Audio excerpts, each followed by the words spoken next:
Hello guys, welcome back to a new video. Today I'm going to be showing you how to do this white clean Twitter header. You can be a YouTube channel art, it doesn't really matter, it's just the change in dimensions. And yeah, that's the only difference between the Twitter header and the channel art for YouTube. Yeah, so I'm going to show you guys how to do this. I've got an example with Call of Duty pictures in the background. You don't have to put pictures in the background, but I just thought I would just show you that you can actually just put pictures in the background, and I just thought I could just show you how to do that as well. It doesn't have to be Call of Duty, obviously. It could be some of your past work if you're a designer, which you more than likely are if you're watching this video. Yeah, you can put your past work in the background, it'll look cool. And yeah, so let's get into it. So first off, what you want to do is you want to go to File, New, obviously. Just make a new composition. The dimensions for a Twitter header are 1500 width by 500 height, and all the other details don't really matter. Well, obviously they do, but you can just copy mine. They should be the default ones, so you shouldn't really need to change them. Alright, so now we've got this white background here. We're going to set it to an offset white. So an offset white is basically not a pure white. It's just basically like a bit darker than a pure white. So yeah, it's probably the only way I can really explain it. So just get the paint bucket tool and just fill it. So now it should be a bit darker than it was before. You should never really work in pure white. Well, obviously there are some things that require you to, but besides from them, you shouldn't really. Okay, so now what we're going to do is we're going to use our brush tool. We're just going to use the default brush right here, and hardness 0. We'll set the size. Let's just see. Okay, it needs to be a lot bigger than that.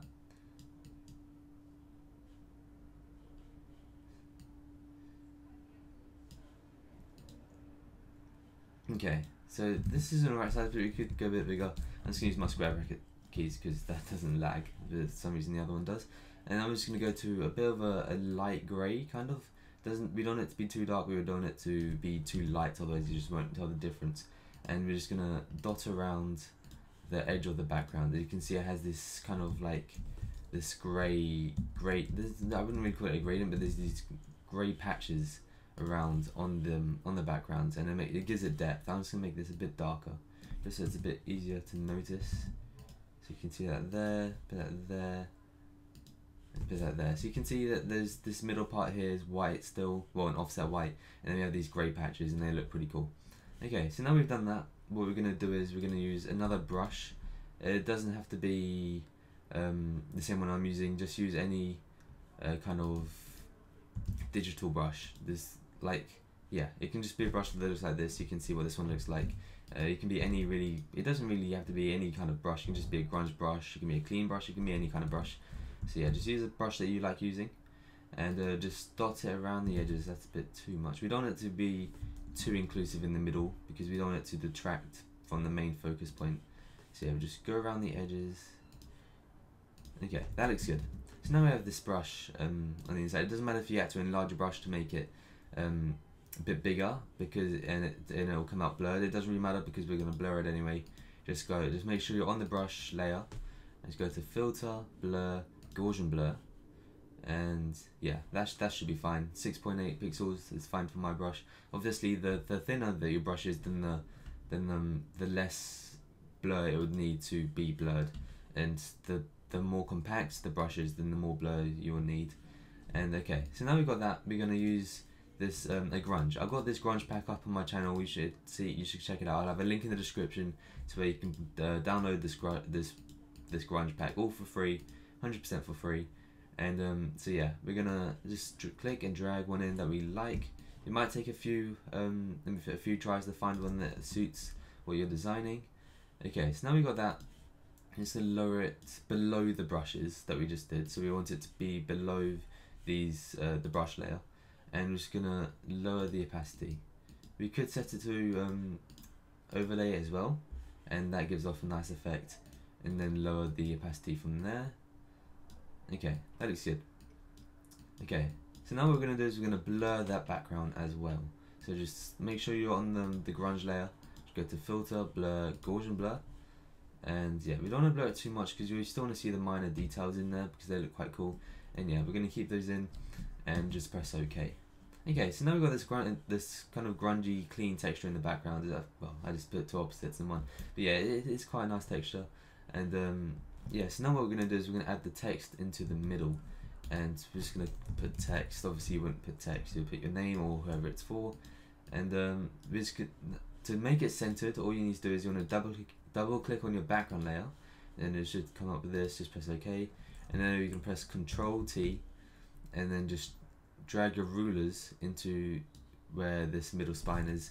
If they're not showing, you might need to press Control semicolon to hide them, and yeah, and then just drag that down as well. And now we have this center point to where you guys can center your work or center your text.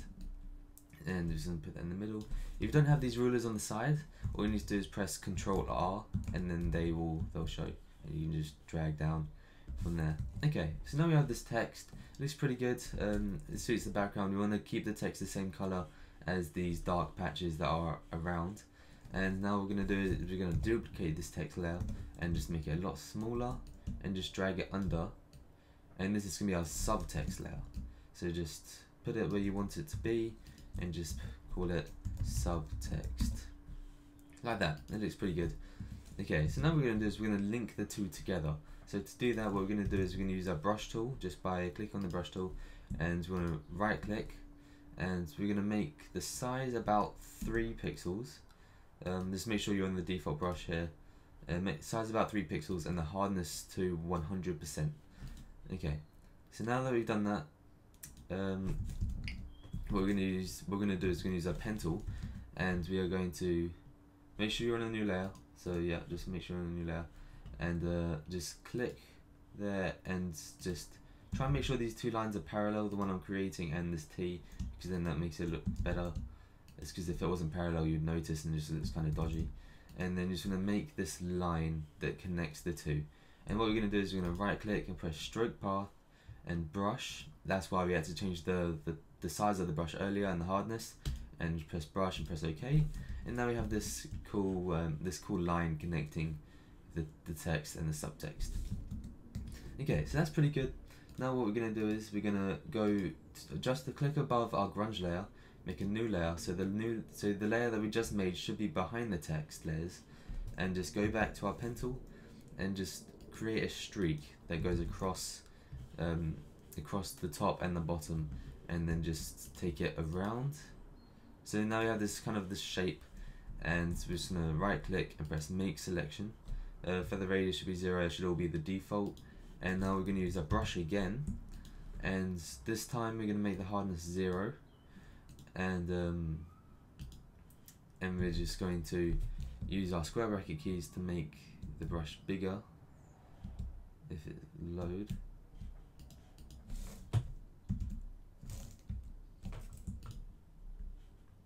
Okay, we're just going to do it this way. Okay, so now that we have the size that we want, we're just going to, I'm using 1200 pixels for the size of my brush. I'm just going to get rid of that, and just going to click, and the reason why we made that selection is because the brush was only going to affect what is in that selection, so it won't affect this whole area here.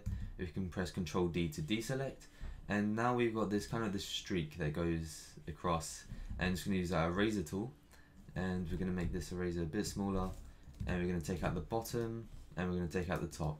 And now that we've got this this cool little slit, I suppose you can call it, you can make it a bit darker just by pressing Control U and changing the darkness, or the lightness I mean. And there you go, it looks quite cool darker. And yeah, so we have the slit here. I'm just gonna make it a bit centered by rubbing it more at the top.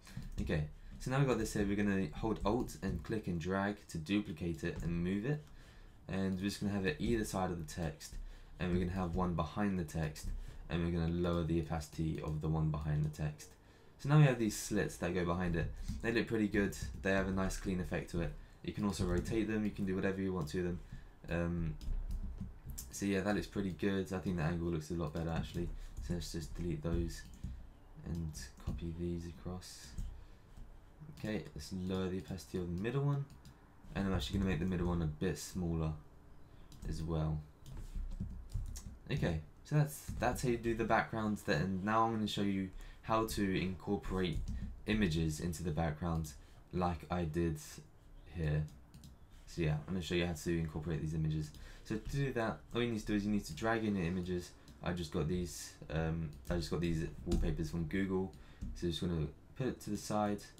You want to put it above your layers, above like all of your layers, and then you want to change the blending option to luminosity, and just lower the opacity right down. There we go. And then I'm just going to use our razor tool to just rub out the side just to get rid of that line. Okay, so that's one image in, and then we'll just copy our other image. It's really easy to do this part. And then, yeah, just change the blending option again, lower the opacity, and then we're just going to rub out this edge. And there you go. That's basically how you made this Twitter header, guys. If you did enjoy the tutorial or if you found it helpful, please leave a like, and I will see you guys in the new video.